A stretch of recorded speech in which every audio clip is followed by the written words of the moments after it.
Noong March 6, 1994, alas 2 ng hapon, sa tahanan ni Mr. and Mrs. Basco, sa leadership ni Pastor Emiliano Isdang, sa sama-samang pagtutulungan ng mga mananampalataya, at sa support ng mga kapatiran mula sa Mendes Christian Alliance Church sa pamamahala ni Pastor Carl Magtibay nung panahon yon.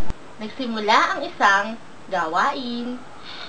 Dahil sa tulong at biyaya ng ating Panginoon, Unti-unting lumago ang kanyang gawain.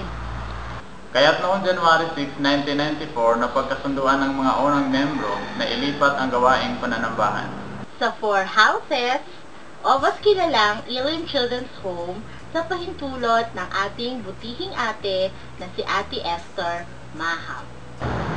Noong April nung taong ding yon, muling napalipat ang gawain sa tahanan ni Mrs. Ruth Floresca. Na nagsilbing house church sa loob ng 2 buwan. muling bumalik ang gawain sa 4 houses pagdating ng buwan ng June. ngunit dahil hindi lamang isang gawain ang sinasagawa doon, nag-iba-iba ang oras ng worship service conforme sa availability ng lugar. Kaya napagkaisahan ng mga membro na magpatayo ng isang bahay-sambahan kung saan tuloy-tuloy ang daloy ng gawain. At noong 1996, naipatayo ang matagal nang inaasam na bahay pananambahan dito sa likod ng College Bukupay. Ika-15 ng Mayo 2001, nagkaroon ng bagong pastor ang Iglesia Katauhan ni Pastor Don Magtibay. Kababata kapatid ni Reverend Carl Magtibay. Noong mga panahong iyon, ay kasalukuyan namang inililipat ang gawain sa Mayor's Drive dahil sa hindi inaasahang pangyayari. Nanatili ang gawain sa Mayor's Drive for almost 2.5 years. Napalipat muli ang gawain dito sa kasalukuyang gusali noong 2003. Taong 2009 na magpaalam si Pastor Don Magtibay upang ipagpatuloy ang kanyang pag-aaral. At itinuloy ng isang nung binata pang Pastor Joy Daligdig ang gawain. Ngunit nagpaalam din ito matapos ng 1 taon. Upang mag-asawa at manirahan kasama ng pamilya sa Mindanao. At doon pinagpapatuloy niya ang kanyang ministeryo. Noong May 2010, sama-sama natin sinalubong ang pagdating Ng ating ika-4 na pastor sa katauhan, si Pastor Albert Bautista. Kasama ang kanyang beautiful wife na si Pastora Artil, Nakapadala-dala ang kanilang puso sa pag-share ng salita ng Diyos. Ito ang nagsilbing media upang mabuo ang ating team for 2 consecutive years. It's the 2nd year na po. Reaching souls. Touching heart, Transforming life. Year 2. Reaching souls, touching hearts, transforming life. ang mga bagay at mga pangyayari ito sa kasaysayan ng TCAC. ang nagpapatunay na may event man na masaya o medyo malungkot. Ang lahat ay nasa tamang plano, gabay at biyaya ng ating Panginoon. Happy 18th anniversary sa Tagaytay Christian Alliance Church!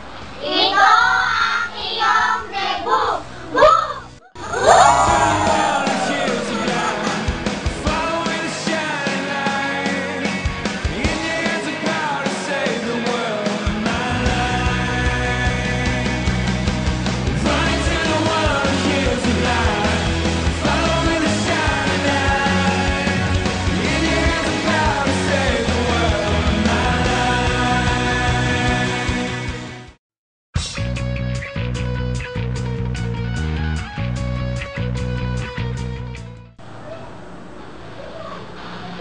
At itinuloy ng isang binata pang pastor.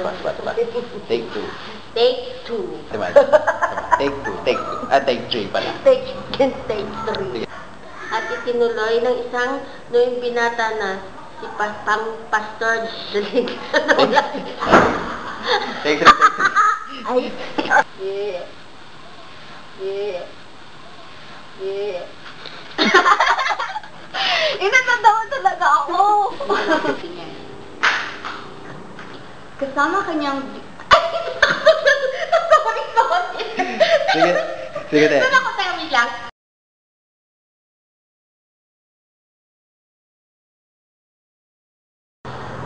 Teka lang. King! Mali. Nag-iba-iba ang oras. Ngunit hindi lamang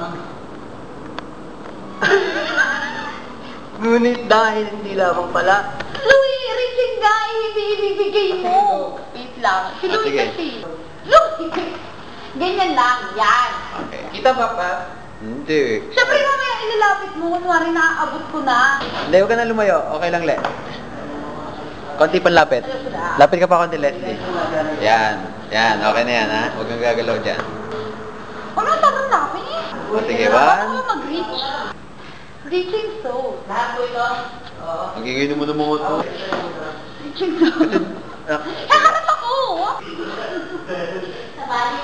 Reaching soul. Text. Quiet. Please. Quiet. Mahal po yung talent fee namin. Yung isang minuto namin, 1,000 na. Teaching soul. Teaching soul.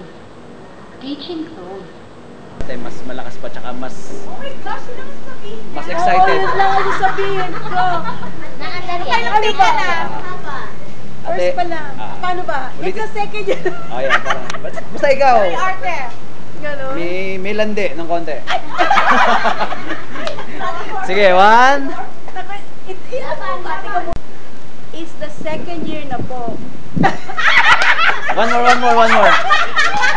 Okay na yun, te. Pero yung Ate Elena, okay na siya, maganda. Pero yung, ano mo, lumabas sa frame. Kaya medyo lapit mo ng konti. Pero na lang, oh. Kahit dito lang, oh. Sige. 1, 2. It's the second year na po. Ay, Lumabas ulit. It's the second year na po. Ano? Ay, dito. Yung ulo mo tayo, huwag mo nang ilalabas, ha? Ay, ganyan lang. Huwag na ilalabas. Sige. 1. Ready? 1, 2, 3. It's the second year na po. Touching Perfect. heart. Hindi kita. Sa frame. Medyo itaas mo ng konti. Sige. 1, 2, 3. Touching heart. Leadership. 3. Okay. Sa leadership ni Pastor Emiliano Itang. Okay. 1, 2, 3. Sa leadership. Hindi na. Sige, ayusin ko na ito kayo yung naging dami. Kasi sabi na pag ano, mas nga na, baka ang mga, ay bagyansin mo ha. Mabubulag na ako. Dapat na sa ilong ko. Nagsimula ang isang gawain. Mga style ko yun, mga style ko. Tingnan mo dali Ngunit, nagpaalam din ito matapos ng isang taon. Lakas ang mukha, hina. Hindi mo...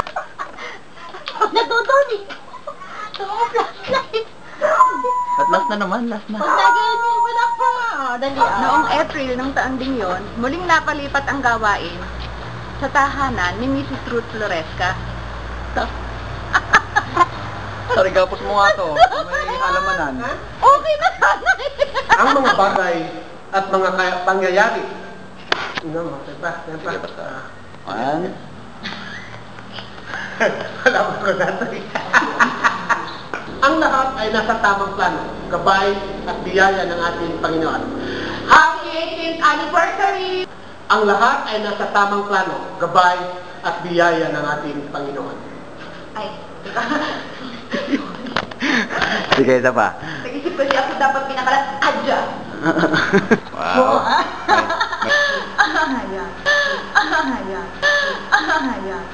Ang nagpapatunay na may event man o masaya o medyo malungkot. Mali. Ah, Isa pa, Pastora. bakit? Isa pa, Pastora. Tama naman yun Ang nagpapatunay na may, kahirap naman yan. Yes. Ang nagpapatunay na may event man. Bakit? Si Angel, maganda na sana medyo malungkot.